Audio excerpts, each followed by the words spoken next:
সবাইকে শুভেচ্ছা। News and views by Nuruzzaman লাবুতে।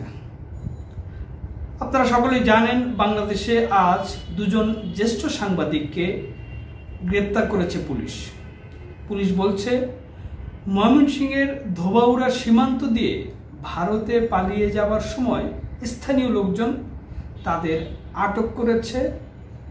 পরবর্তীতে পুলিশ খবর পেয়ে তাদেরকে নিরাপত্তা নিজেদের হেফাজতে নিয়ে যায়। তারপর সেই দুই সাংবাদিককে ঢাকার মহানগর গোয়েন্দা পুলিশের একটি দল ময়মনসিংহে গিয়ে তাদেরকে ঢাকায় নিয়ে এসেছে। এই দুজন সাংবাদিক হলেন বাংলাদেশের অন্যতম একটি জনপ্রিয় টেলিভিশন চ্যানেল ৭১ টিভির প্রধান সম্পাদক এবং আরেকজন হলেন বাংলাদেশের জাতীয় দৈনিক ভোরের কাগজের সম্পাদক শ্যামল দত্ত, ৭১ টিভির প্রধান সম্পাদক মোজাম্মেল বাবু।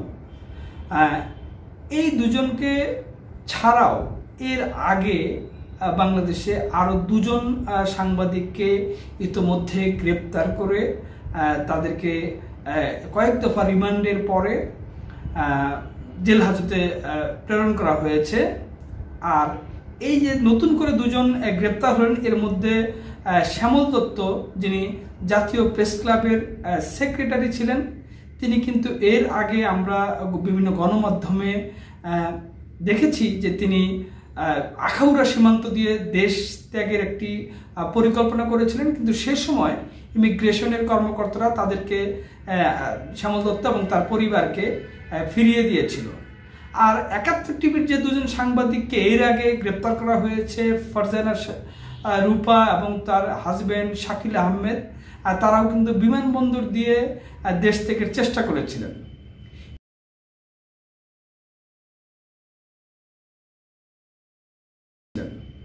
এই যে সাংবাদিকরা পালিয়ে যাচ্ছে, এখন একটা প্রশ্ন উঠেছে যে কেন সাংবাদিকদের পালাতে হচ্ছে, কেন? সাংবাদিকতা তো আসলে একটি দেশ, রাষ্ট্র তথা জনগণের জন্য নিবেদিত একটি কাজ।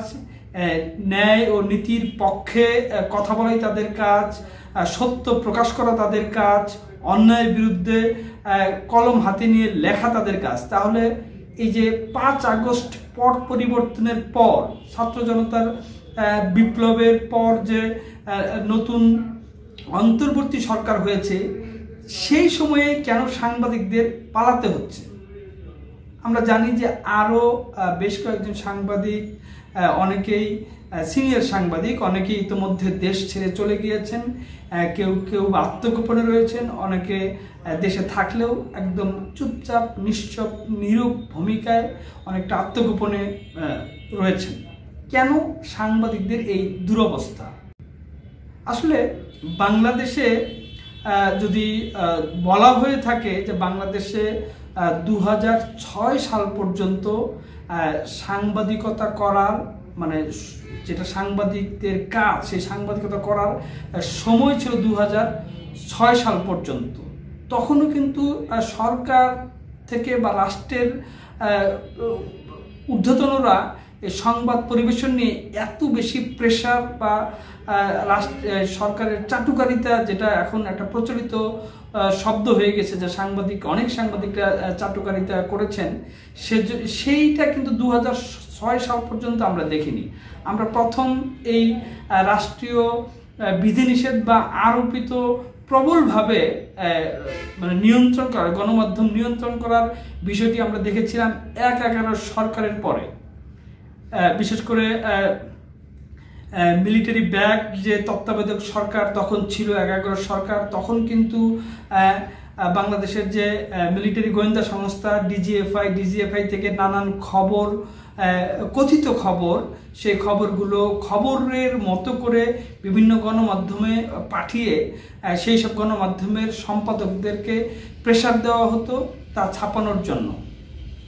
এটি কিন্তু আমরা একজন বাংলাদেশের কথিত যশস্বী সম্পাদক, ডেইলি স্টারের সম্পাদক মাহফুজ জানাম, তিনি একটি প্রেস কনফারেন্স টেলিভিশন অনুষ্ঠানে তিনি কিন্তু এটি স্বীকার করেছিলেন যে সেই সময়টা আসলে কিভাবে তাদেরকে প্রেশারাইজ করা হতো। কিন্তু 2009-এর পরে 8-এর যে নির্বাচন, সেই নির্বাচনে যখন আওয়ামী লীগ সরকার ক্ষমতায় এসেছে, তারপরে শুরুতেই কিন্তু এই গণমাধ্যমের প্রতি সরকারের এত প্রেশার, এত চাপ কিন্তু প্রথম দিকে ছিল না। কিন্তু ধীরে ধীরে সরকারও যেমন, আওয়ামী লীগ সরকারও যেমন ধীরে ধীরে স্বৈরাচার হয়ে উঠেছে, ঠিক স্বৈরাচার হয়ে ওঠার অন্যতম একটা বিষয় কিন্তু হলো যে গণমাধ্যমকে তাদের নিজেদের নিয়ন্ত্রণে রাখা। সেটি কিন্তু আওয়ামী লীগ সরকার 2009-এর পরবর্তী সময়ে ধীরে ধীরে সেটি করেছে। এবং একই সঙ্গে বাংলাদেশের সাংবাদিকদের একটি শ্রেণী যারা আসলে নিজেদের ব্যক্তিগত সুবিধা নেওয়ার জন্য সরকারের মূল সাংবাদিকতাটা না করে সরকারের আজ্ঞাবহ সাংবাদিক হিসেবে তাদের ভূমিকা তারা দেখিয়েছে। কিন্তু এই যে পট পরিবর্তনের পর এখন কি গণমাধ্যমের অবস্থাটা কি, এইটা যদি আমরা দেখি তাহলে আপনারা হয়তো অনেকেই জানেন যে বাংলাদেশের অনেকগুলো গণমাধ্যম, অনেকগুলো টেলিভিশন চ্যানেল যারা বিগত সরকারের এই যেটাকে ফ্যাসিস্ট সরকার হিসেবে আখ্যায়িত হয়েছে বাংলাদেশের সকল সাধারণ মানুষের কাছে, সেই সরকারের আজ্ঞাবহ হয়ে যে সংবাদ পরিবেশন করত, যাদের আসলে বস্তুনিষ্ঠতা, সংবাদের আসলে বস্তুনিষ্ঠতাই হলো সংবাদের মেইন বিষয়, কিন্তু সেই বস্তুনিষ্ঠতার বউ যেসব থাকতো না আর কি, সেই সব গণমাধ্যমগুলি কিন্তু এখন ঠিক তার মানে বিপরীত অবস্থান নিয়েছে। মানে এখন আপনি যদি খেয়াল করেন, ঠিক আগের চিত্রের বিপরীত চিত্রটা কিন্তু এখন আপনি চাইলে পরে দেখতে পারবেন আর কি। এখন আসলে বেশ কয়েকটি টেলিভিশন চ্যানেল, আমি একদম সরাসরি নাম বলতে চাচ্ছি না বা বলাও যেতে পারে, সেই সব টেলিভিশন চ্যানেল, প্রিন্ট পত্রিকা, এরা কিন্তু অনলাইন, এরা কিন্তু আসলে আগের যে ভূমিকা ছিল সরকারের আজ্ঞাবহ, তারা ঠিক বিপরীত চিত্র এখন এমন এমন সংবাদ তারা পরিবেশন করছে যেখানে আসলে বস্তুনিষ্ঠতার বউ নাই আর কি। মানে তারা এটা হচ্ছে আসলে তাদের যে আগের অপরাধ, আমি মনে করি তাদের যে আগের যে এক ধরনের হলুদ সাংবাদিকতা, সেই অপরাধকে ঢাকার জন্য তারা এখন উঠে পড়ে লেগেছে আর কি। এমন এমন সংবাদ, যেসব সংবাদের কোনো সোর্স নেই, যেসব আসলে ভাষা খবর, যেমন আপনারা জানেন যে আজকেই সদ্য সাবেক প্রধানমন্ত্রী শেখ হাসিনার পদত্যাগপত্রের একটি কপি কিন্তু সোশ্যাল মিডিয়াতে ছড়িয়ে পড়েছিল। সেটি কিন্তু 21 টিভি সহ অনেকগুলো গণমাধ্যমে এটা কিন্তু প্রচার করেছে। কিন্তু পরে আসলে রিউমার স্ক্যান যেটি জানালো যে এই যে পদত্যাগপত্রের যে কপিটি সোশ্যাল মিডিয়াতে ভেসে বেড়াচ্ছে, এটা আসলে ফেক, এটা বানানো, এটা সত্যিকারের শেখ হাসিনার পদত্যাগপত্র নয়। তার মানে গণমাধ্যমগুলো মানে আগের সরকারের এগনেস্টে যা পাচ্ছে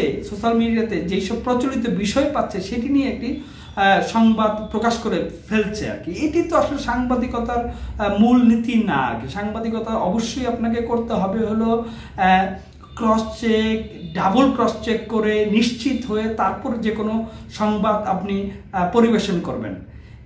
কিন্তু সেই চিত্র কিন্তু আগেও যেমন ছিল না। আগে যেমন আওয়ামী লীগ সরকারের আজ্ঞাবহ হয়ে বিরোধীদের বিরুদ্ধে যাচ্ছে তাই রিপোর্ট করত, এখন ঠিক অনেকগুলো গণমাধ্যম এই সরকার মানে নতুন যারা ক্ষমতার কাছাকাছি আছে, ক্ষমতায় রয়েছেন, তাদের আজ্ঞাবহ হওয়ার চেষ্টা করছে। এই সরকার কিন্তু বলছে যে আমাদের আজ্ঞাবহ হওয়ার দরকার নেই, আপনারা মানে যৌক্তিক সমালোচনা করেন, গঠনমূলক সমালোচনা করুন আর কি।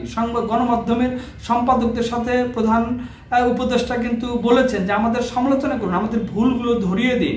কিন্তু কিছু কিছু গণমাধ্যমে কিন্তু আপনি দেখবেন যে তাদের উদ্দেশ্যই হলো আসলে মানে ক্লিক বাইট করার জন্য একেবারে যাচ্ছে এই অবস্থা। তাহলে যদি এই অবস্থা যদি চলতে থাকে তাহলে আসলে গণমাধ্যমটা পরিশীলিত মানে প্রকৃত গণমাধ্যম হয়ে উঠবে কবে?